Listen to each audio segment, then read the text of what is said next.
Okay, so I'm going to add the elastic now to my cinched waist.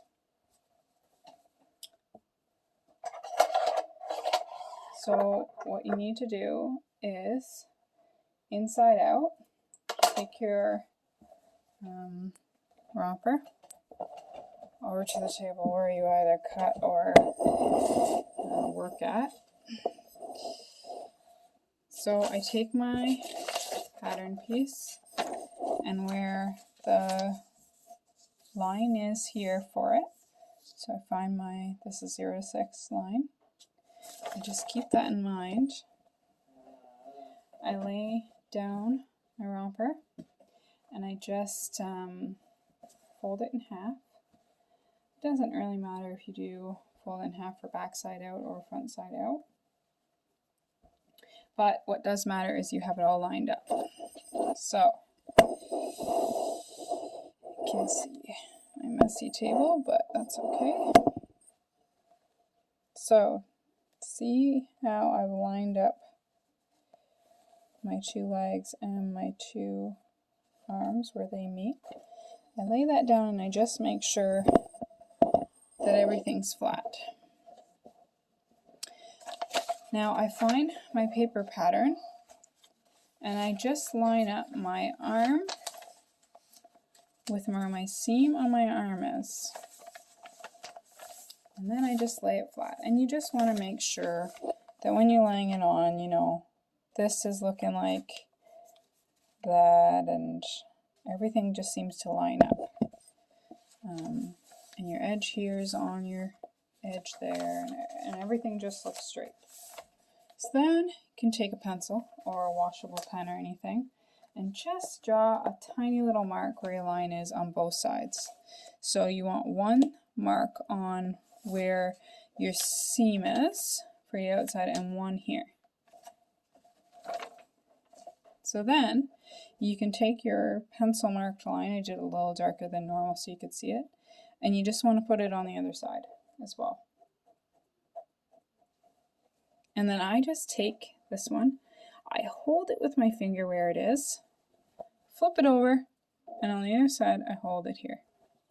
Now you've got 4 dots. You've got a dot here, a dot here, a dot here, and a dot here. And so those are the markups as to where the cinch line is going to be. If you need to faintly draw, I'll take out your ruler and draw a line to follow, that's okay.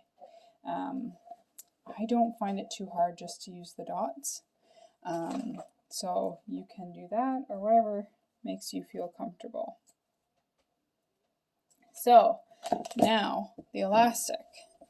Take this back to the machine. I have my piece of elastic here. I usually use 1/8, sometimes I use 1/4 depending on what I have. I put it over top, about 1/4 to 1/2 inch, just like our normal stuff. And I make sure that it's all in a circle. Sometimes it's not twisted or anything like that. Make sure that it's a flat, even circle. And then you just want to go over top of it, back and forth, zigzag it, straight line it, just make sure it will not come apart.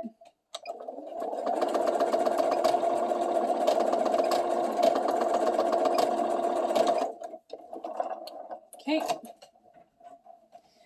And then I just trim my threads. So now you have a circle. Now, I have 4 pins. I put 1 pin at the top. I make sure it's laying flat all the way to the bottom, and I put another pin at the bottom. I'm making quarters here.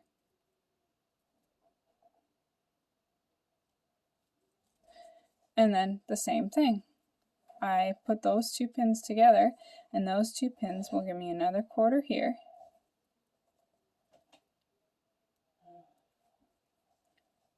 And it'll give me another 1/4 on my other side. Right here. Now these are the quarters that you're going to use to match up with the quarters that we just made on the romper.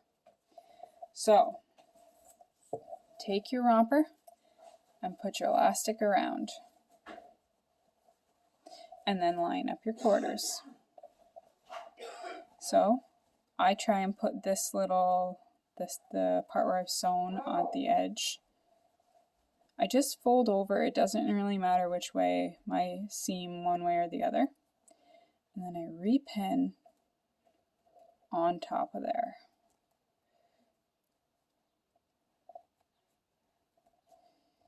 If the pin would cooperate. Okay, there we go. I go find my next pin. I lay it on top of my dot in the center there, and I just pin. Find my next dot, lay it over top, repin. Find my last, lay it on, and repin. Just like so. So now you have your quarters, and it's going to look like you have a lot of extra fabric, which you do, because you want a cinched waist. So just for ease, I start with the side that has the seam, just because that's the way it goes. So I lay it over top of my sewing machine. Now I'm going to change the dials on my sewing machine. I'm going to make my stitch width higher.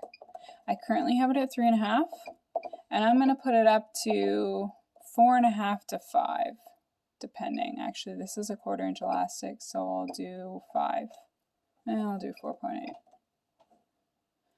Okay, stitch length can stay the same. It's just the width, because we're trying to get zigzag over top of the elastic is what we're trying to do. So then what you want to do is at first I just start by getting myself, oh sorry, I gotta change it to zigzag. I have a zigzag 4 here. So this is my stretch zigzag, and number 3 is my not stretch zigzag. It'll look different on your machine. But I use 0.4, and then now I better, oh, my stitch length is 4.5. Oh, it only does 4.5. That's fine. I think I used 4.5. Okay. So now, I'll tell you in a second. I use 5. Alright, so now I just take and find my pin. I just stretch my fabric, make sure nothing's underneath. Go nice and slow. There's no race, no rush. It's easier if you go slow. So I hold the other side. You can see my hand back here.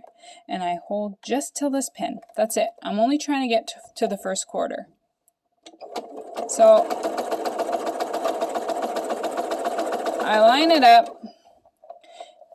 If you're finding it's not going over the elastic, which mine's not really doing very well, then you can increase your stitch width. I'm going to leave it because I've already started, but that's okay. Okay, I've gotten to my 1/4. I took my pin out. So now I go down here, I find my next one. I hold right here and I pull only till I get there. I make sure nothing's underneath, and I stitch all the way till I get to my 1/4.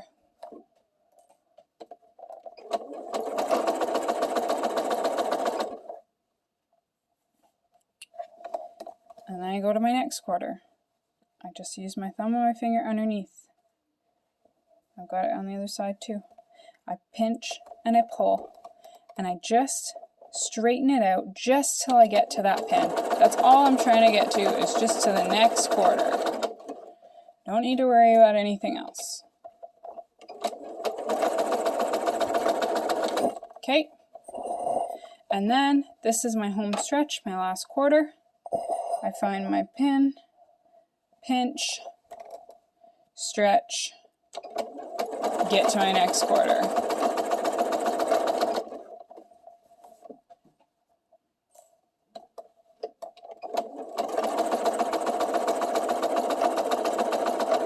I go over, back and forth for a second, and that's it.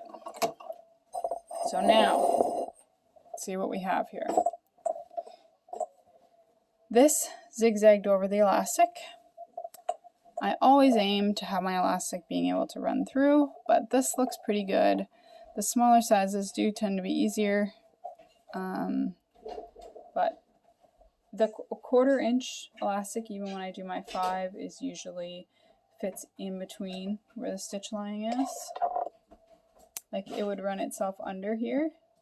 And you could then essentially pull your elastic back and forth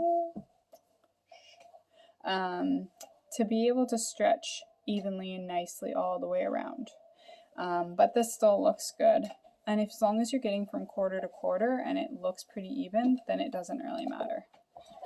So then I just take and trim up my threads on the inside, and I'll show you what the outside looks like.